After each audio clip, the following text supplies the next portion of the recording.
ان فی خلق السماوات والارض واختلاف اللیل والنہار لآیات لأولی الالباب، یقیناً آسمان اور زمین کی تخلیق میں اور دن اور رات کے الٹ پھیر میں نشانیاں ہیں ہوش مندوں کے لیے۔ ان کے ذریعے سے انسانی شعور کے اندر وہ معرفت رب اجاگر ہوگی۔ وہ پہلا مرحلہ اب اس نے طے کر لیا، وہ ڈورمنٹ معرفت اب ایکٹیویٹ ہو گئی۔ اب مزید فکر کا مرحلہ ہے جو اگلی آیت میں آیا ہے، الذین یذکرون اللہ قیاما وقعودا وعلی جنوبہم ویتفکرون فی خلق السماوات والارض ربنا ما خلقت ھذا باطلا سبحانک فقنا عذاب النار۔ یعنی تفکر جو ہے ویتفکرون فی خلق السماوات والارض، وہ تفکر کرتے ہیں، غور و فکر کرتے ہیں آسمان اور زمین کی تخلیق میں، لیکن اس تفکر کے ساتھ لازماً ذکر اور ذکر مدام، ذکر بھی وہ کہ جو مستقل ہو، ہر حالت میں ہو۔ الذین یذکرون اللہ قیاما وقعودا وعلی جنوبہم، وہ لوگ کہ جو اللہ کو یاد رکھتے ہیں، اللہ کا ذکر کرتے ہیں، کھڑے ہوئے بھی، بیٹھے ہوئے بھی، اور اپنے پہلوؤں کے بل یعنی لیٹے ہوئے بھی۔ اب ان تین کے سوا تو کوئی پوزیشن انسان کی نہیں ہے، اسی کا نام ہے دوام ذکر۔ اور اس کے ساتھ اگر وہ تفکر کرتے ہیں تو ان کا فکر اگلی منزل تک پہنچتا ہے۔ تو پہلی شے تھی فکر انسانی کی صحیح رخ پر مزید پیش قدمی اور پیش رفت، اور اس کے لیے لازم ہے ذکر و فکر کا امتزاج۔ دوسری چیز کو لیجئے عمل کی درستی۔ اس عمل کی درستی کے لیے اللہ تعالیٰ کے ساتھ ایک گہرے تعلق کی ضرورت ہے، اس لیے کہ صبر کی بحث میں یہ مضامین شاید آپ کے سامنے آ گئے ہوں کہ صبر جہاں مصیبت پر صبر ہوتا ہے، تکلیف پر صبر ہوتا ہے، اللہ کے احکام پر جمنا یہ بھی صبر ہے، نفس کی خواہشات کی باغ کو تھام کر رکھنا، کھینچ کر رکھنا یہ بھی صبر ہے، اور استقامت کسی شے پر قائم رہنا یہ بھی صبر ہے۔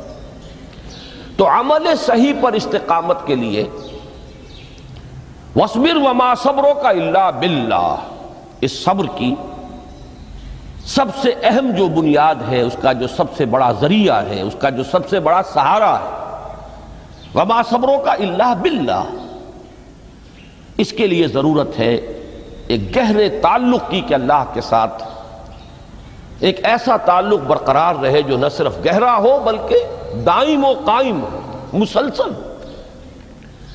ذرا ذہول ہوگا تعلق مع اللہ میں، ذرا کمی آئے گی، شیطان کا وار کاری ہو جائے گا۔ اسی کو حضور نے حدیث میں یوں تعبیر کیا ہے تمثیلاً کہ جو دل اللہ کی یاد سے غافل ہے اس پر، فارسی کا وہ مقولہ بھی ہے کہ خانہ خالی را دیو می گیرت، گھر خالی رہے تو جنات اس پر دیو جو ہے آ کر قبضہ جما لیتے ہیں۔ تو خانہ قلب جو ہے اگر یاد خداوندی سے خالی ہو گیا تو شیطان ابلیس لعین اپنی تھوتنی ٹکا دیتا ہے۔ یہ لفظ آتا ہے سور کے منہ کے لیے تھوتنی، جس طرح اس کا نکلا ہوا سا منہ ہوتا ہے آگے، تو یہ لفظ استعمال کیا گیا کہ وہ اپنی تھوتنی انسان کے دل پر جما کر اور پھونکے مارنی شروع کر دیتا ہے۔ تو شیطان کو موقع ہی تب ملتا ہے جب انسان کے تعلق مع اللہ کے اندر کمی ہو، وہ خانہ بالکل خالی ہو گیا ہو یا اتنا ضعیف ہو گیا ہو کہ کل عدم ہو جائے، گویا کہ نہیں۔ تیسری چیز کی طرف آئیے، روحانی ترقی۔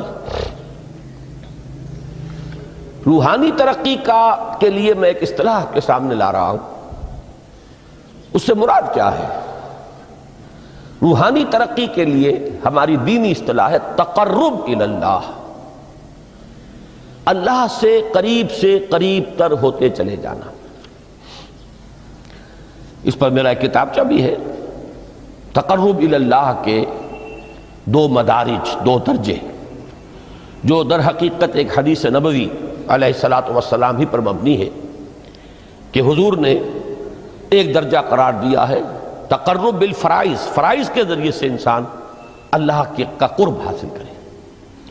ایک ہے تقرب بالنوافل، نوافل کے ذریعے سے اللہ کا قرب حاصل کرے۔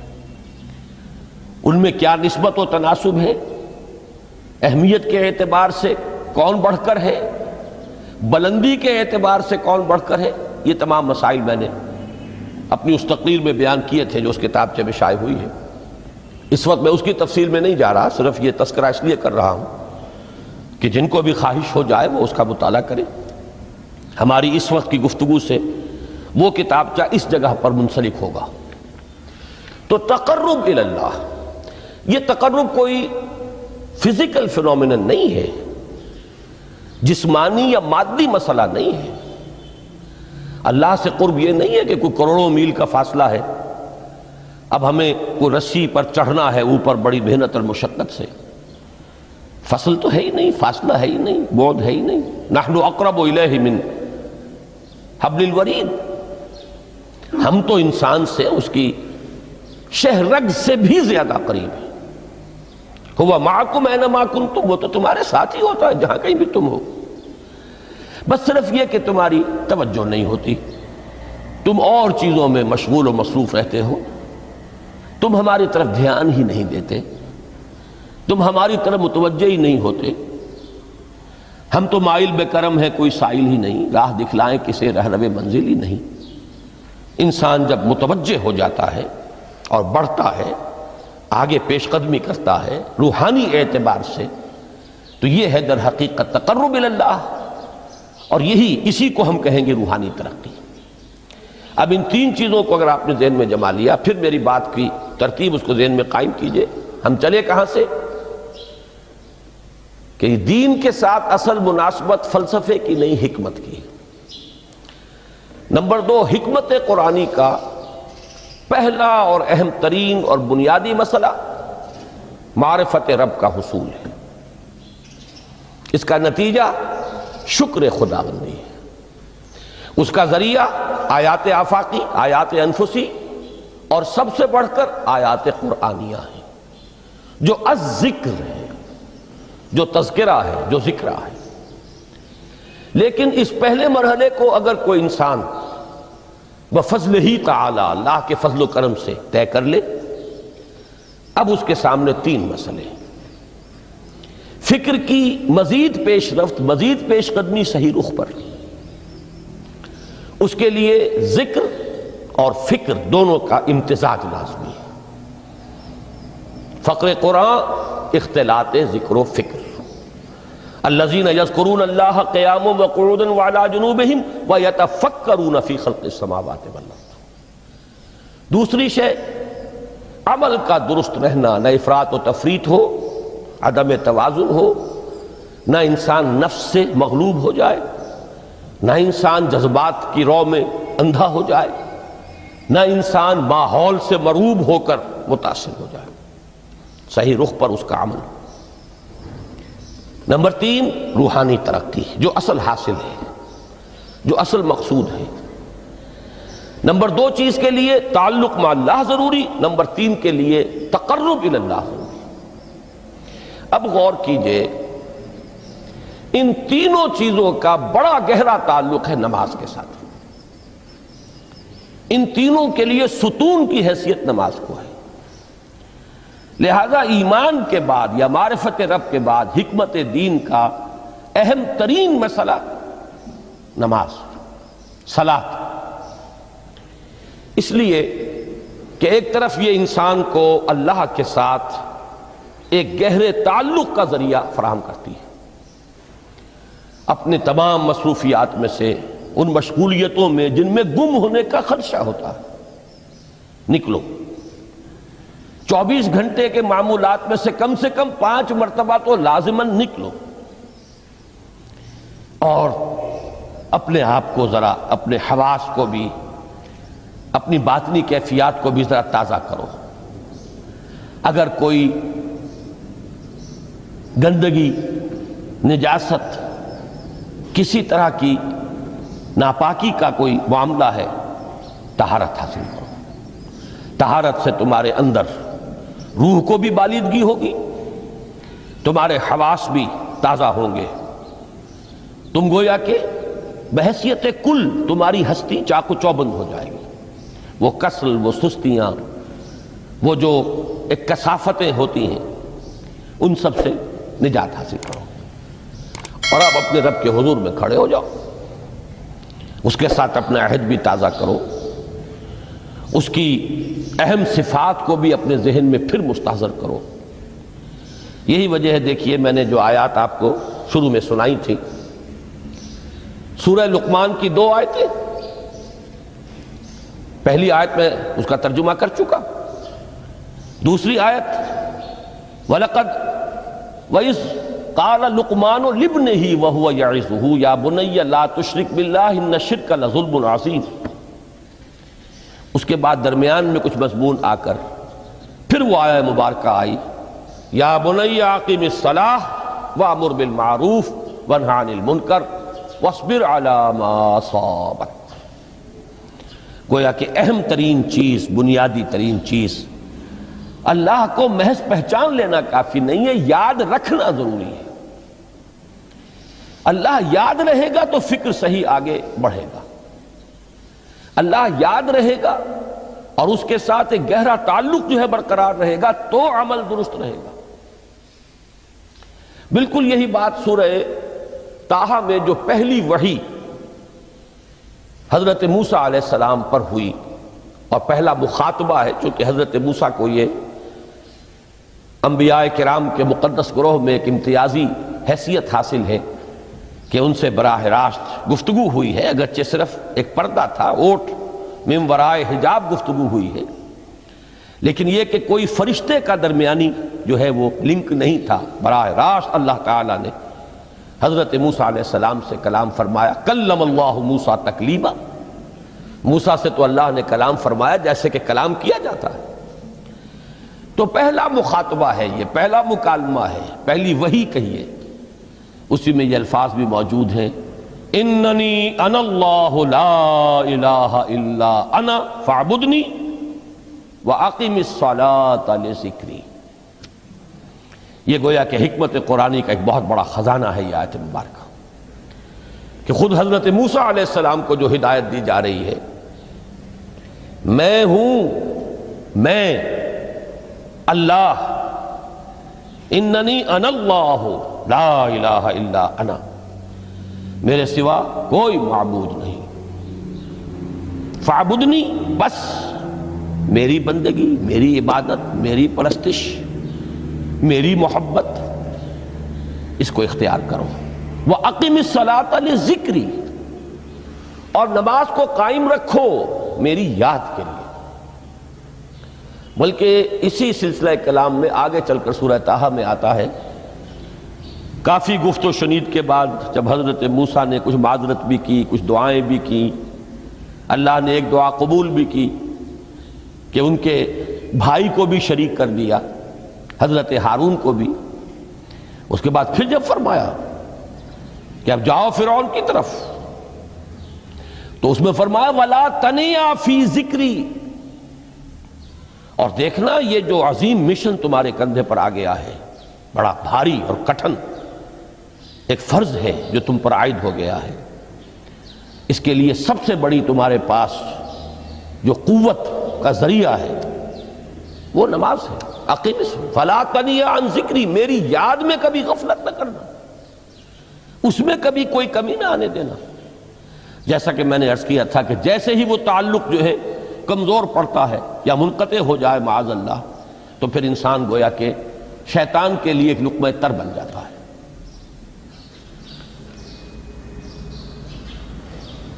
اب آپ غور کیجئے، تیسری شے تقرب الی اللہ،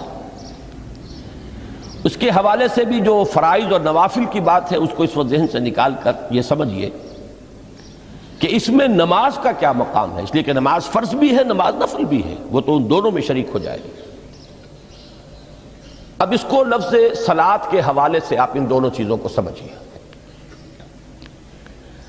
صاد لام واو یا یہ چونکہ حروف علت ایک دوسرے سے بدلتے رہتے ہیں، یہ جو مادہ ہے اس کی جو خالص لغوی اصل ہے، جو خالص عربی زبان میں اس کا بنیادی مفہوم ہے، وہ آگ جلانا یا آگ تاپنا یا آگ سینکنا، حرارت حاصل کرنا۔ لہذا بار بار آتا ہے جہنم کے ذکر میں اسلوہا، اب جلو اس میں، تاپو اس کو، یہ سینکے گی تمہیں۔ بلکہ تفتلون کا لفظ آیا ہے حضرت موسیٰ کے کلام میں، جب وہ گئے تھے کوہ طور پر، جب پہنچ گئے تو تھے آگ تک کی تلاش میں، لعلکم تستلون، تو اپنے اہل خانہ سے یہی کہا تھا کہ مجھے کہیں وہ روشنی نظر آ رہی ہے، غالباً کوئی وہاں سے آگ مل سکے گی، ورنہ یہ کہ کوئی رہنمائی کو رستہ مجھے مل سکے گا، میں وہ آگ لے آؤں گا، کوئی چنگاری وہاں سے لے آؤں، لعلکم تستلون، تاکہ تم، اب یہ اصطلاح در حقیقت باب افتعال ہے، اور یہ تے یہاں پر توئے کی شکل اختیار کر گئی، تا نے توبن کی صورت اختیار کی صاد کی وجہ سے۔ بہرحال اس کا سب سے بنیادی مفہوم جو ہے وہ ہے تاپنا، سکائی حاصل کرنا، حرارت۔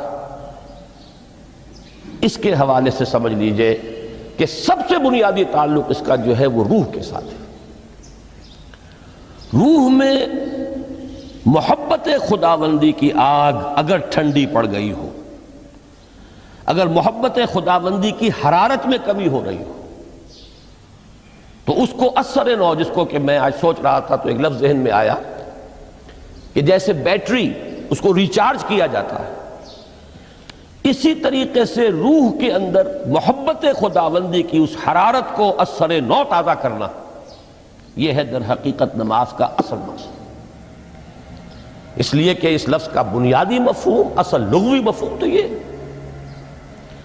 اگرچہ اس کا سب سے زیادہ کثرت سے جو استعمال ہوتا ہے، اور لفظ صلاۃ جس سے در حقیقت جس تصور پر مبنی ہے وہ ہے اقدام، کسی کی طرف متوجہ ہونا اور پھر دعا۔ صلاۃ کا سب سے قریبی مفہوم لفظی جب بیان کیا جائے گا، اس سے مراد، اس کے معنی، تو دعا اس میں اہم ترین ہے۔ کسی کی طرف توجہ کرنا، مناجات کرنا، گفتگو کرنا، مخاطبہ، مکالمہ، دعا، یہ در حقیقت صلاۃ کا سب سے بڑا اصطلاحی مفہوم ہے۔ لیکن جو اس کا مادہ ہے، صاد لام واو یا صاد لام یا، اس کا اصل مفہوم جو ہے وہ تاپنا، حرارت حاصل کرنا۔ تو ان دونوں کے حوالے سے عرض کر رہا ہوں، وہ تاپنا اور حرارت حاصل کرنا وہ ہے روح کے اعتبار سے۔ وہ جو کہا اقبال نے کہ مجھے عشق کی آگ اندھیر ہے، مسلمان نہیں راہ کا ڈھیر۔ یہ عشق کی آگ جب بجھ جاتی ہے، در حقیقت یہی تو انسان کی روحانی موت ہے۔ جب یہ نہ رہے تو چاہے منطق میں بہت انسان ماہر ہو، مجھے اقبال کا ایک شعر یاد آیا ہے تقابل کرتے ہوئے، ایک انسان محکوم اور ایک انسان حر، آزاد انسان، ان کی نفسیات میں جو بنیادی فرق علامہ اقبال نے مختلف مواقع پر بیان کیے ہیں۔ محکوم ہے بیگانہ اخلاص و مروت، ہر چند کے منطق کی دلیلوں میں ہے چالاک۔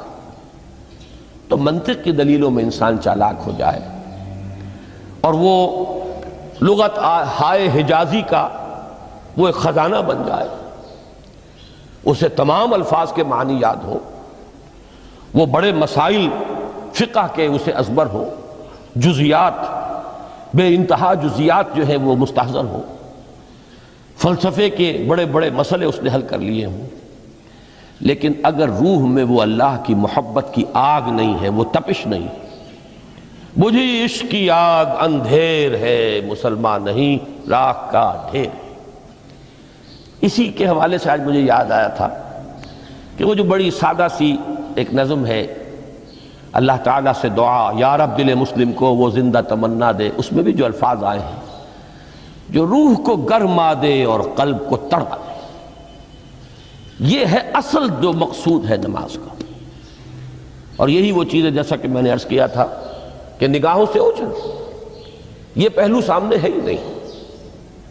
دوسرا پہلو سامنے ہے، اور وہ بھی میرے نزدیک بہت اہم ہے، بہت بنیادی ہے، اس میں کوئی شک نہیں، لیکن یہ ہے بلند ترین منزل کہ تقرب الی اللہ، اس کے لیے در حقیقت یہ کس لیے درکار ہے؟ روح کے اندر عشق کی حرارت اور گرمی تازہ ہو جائے۔ بسا اوقات یہ اندر دب جاتی ہے، جیسے انگارہ ہوتا ہے آگ کا، اس کے اوپر خاک اور راکھ آ جاتی ہے، اندر کچھ ہوتی ہے، آگ دبی ہوئی سمجھ، آگ بجھی ہوئی نہ جان، اس دبی ہوئی آگ کو پھر ایک شعلہ بنانا، پھر اس کے اندر ایک حیات تازہ پیدا کرنا، یہ ہے نماز کا اہم ترین اور بلند ترین مقصد۔ لیکن اس کے ساتھ ہی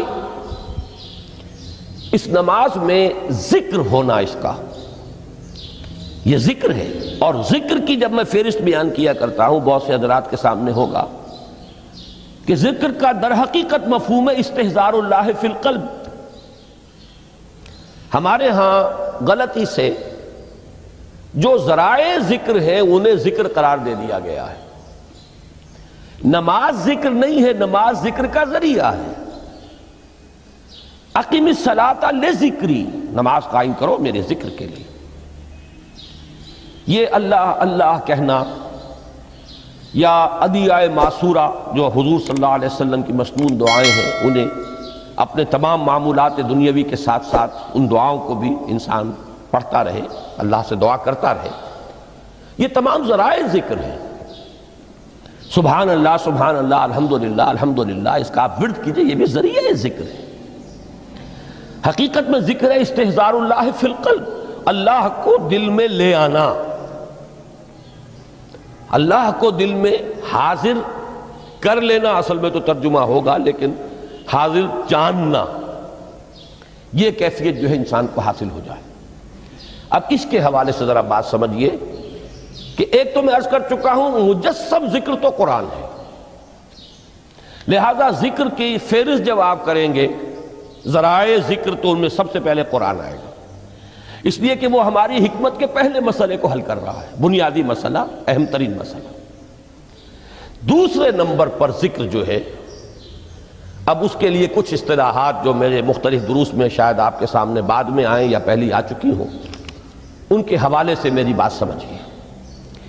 ایک ذکر غیابی ہے، تھرڈ پرسن میں، صیغہ غائب میں اللہ کی یاد کرنا، اللہ اکبر اللہ اکبر اللہ اکبر۔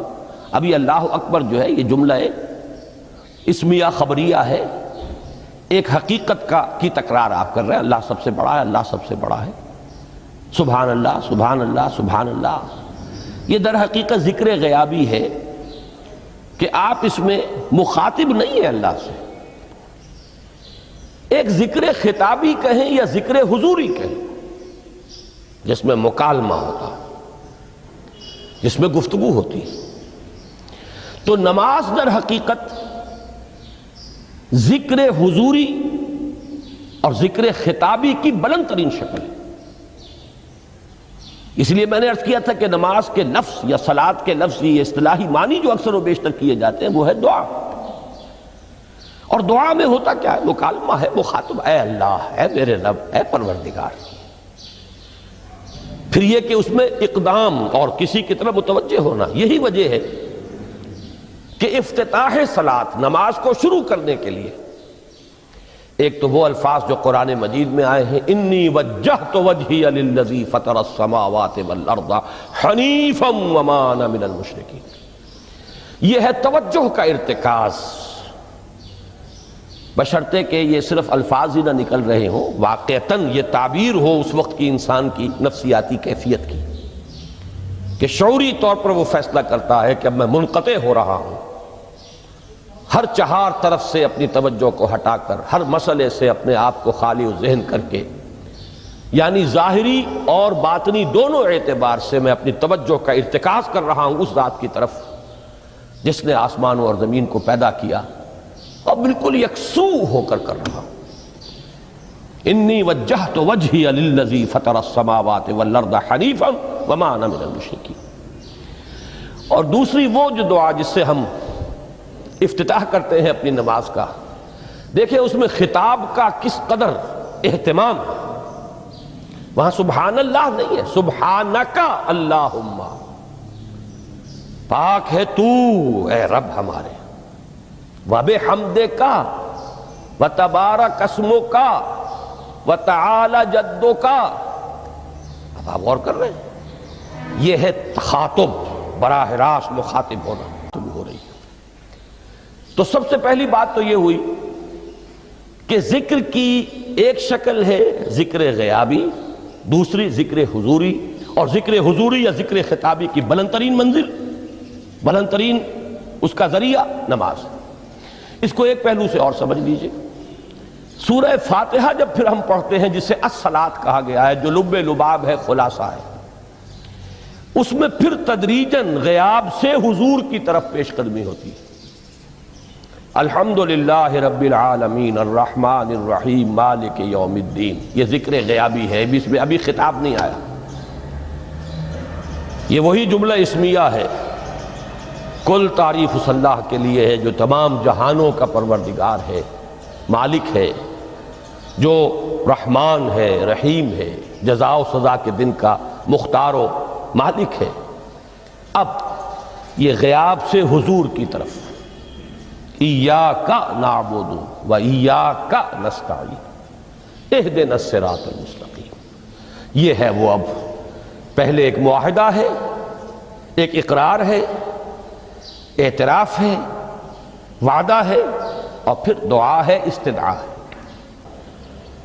کہ حضور نے فرمایا، یقول اللہ تعالی، اللہ یہ فرماتا ہے، اسی لیے اس کو حدیث قدسی کہیں گے، قسمت الصلاۃ بینی و بین عبدی نصفین، میں نے نماز کو اپنے اور اپنے بندے کے مابین آدھا آدھا تقسیم کر دیا ہے۔ اب یہاں تک تو جملہ ہے اللہ کا، یہ ہے حدیث قدسی۔ اب آگے جو ہے نریشن اس کی جو ہے حضور صلی اللہ علیہ وسلم کی جانب سے ہے، یعنی خبر دے رہے ہیں وہ اللہ کی طرف سے ہی۔ ویسے تو تمام احادیث ہی گویا کہ ہم سمجھتے ہیں انسپائرڈ تو اللہ کی طرف سے ہی ہے، لیکن یہ کہ جہاں صراحت ہو کہ اللہ کہتا ہے وہ حدیث قدسی ہے۔ تو یقول اللہ تعالی قسمت الصلاۃ بینی و بین عبدی نصفین، یہاں تک تو حدیث قدسی ہے۔ اب دوسری عام حدیث ہے، اذا قال العبد الحمد للہ رب العالمین یقول اللہ تعالی حمدنی عبدی، جب بندہ کہتا ہے الحمدللہ رب العالمین، پروردگار کہتا ہے میرے بندے نے میری حمد کی۔ جب بندہ کہتا ہے الرحمن الرحیم، پروردگار فرماتا ہے اثنا علی عبدی، میرے بندے نے میری ثنا کی، بڑی تعریف کی۔ جب بندہ کہتا ہے مالک یوم الدین، اللہ فرماتا ہے مجدنی عبدی، میرے بندے نے میری بڑی بزرگی بیان کی ہے، تمجید کی ہے۔ پھر جب بندہ کہتا ہے ایاک نعبد و ایاک نستعین، اللہ فرماتا ہے ھذا ما بینی و بین عبدی ولعبدی ما سأل، یہ ہے میرے اور میرے بندے کے درمیان۔ یہ تو معاہدہ ہے نا، معاہدے میں تو دو فریق جکڑے جاتے ہیں، بند جاتے ہیں، یہ میرے اور میرے بندے کے درمیان ہے، اور میرے بندے نے جو طلب کیا میں نے دیا، اس لیے کہ اس میں طلب بھی تو ہے، ایاک نستعین، تیری مدد چاہتے ہیں، یہ طلب ہے۔ اسی کی شرح ہے جو اب آخری تین آیتیں ہیں، پروردگار ہم تیری مدد چاہتے ہیں، پروردگار ہم تیری ہی بندگی کرتے ہیں اور کریں گے، اور تیری ہی مدد چاہتے ہیں، چاہیں گے۔ اگر حال میں اس کا ترجمہ کریں گے، زمانہ حال کے اعتبار سے، اس لیے کہ فعل مضارع میں تو دونوں موجود ہیں، شامل ہیں، تو یہ ایک اعتراف ہے، اظہار حال ہے۔ اللہ کرے کہ وہ واقعتاً صحیح اظہار حال ہو، ہم واقعی اللہ کی بندگی کرتے ہوئے یہ کہیں کہ ایاک نعبد، ورنہ اگر ہماری اصل صورتحال سے وہ مطابقت نہ رکھتا ہو تو پھر تو ایک طرح کا جھوٹ ہو جائے گا، غلط بیانی ہو جائے گی۔ ایاک نعبد، تیری ہی بندگی کرتے ہیں، اور مستقبل میں کیجئے، کریں گے، یہ ہے عہد، تیری ہی مدد چاہتے ہیں، تجھی سے مدد طلب کرتے ہیں، تجھی سے مدد چاہتے رہیں گے۔ اس کے لیے فرمایا وَلِعَبْدِ مَا سَأَلَ، اور پھر اس کے بعد وہ استدعا ہے اہدنا الصراط المستقیم صراط الذین انعمت علیہم غیر المغضوب علیہم ولا الضالین، اس حدیث میں اس کو ایک ہی جملے کو لیا گیا ہے، ایک ہی جملے کی حیثیت سے۔ جب بندہ یہ کہتا ہے تو اللہ فرماتا ہے ھذا لعبدی ولعبدی ما سأل، یہ خالص میرے بندے کے لیے ہے، اس بندے نے ایک درخواست پیش کی ہے اور میں نے گرانٹ کی، وہ اپلیکیشن، وہ ریکویسٹ گرانٹڈ، ہم نے دے دی، ولعبدی ما سأل۔ یہ ہے اس کی تاثیر کا عالم، بشرطے کے معاملہ وہ شعور کے ساتھ، بشرطے کے مطابقت ہو ظاہر اور باطن کی۔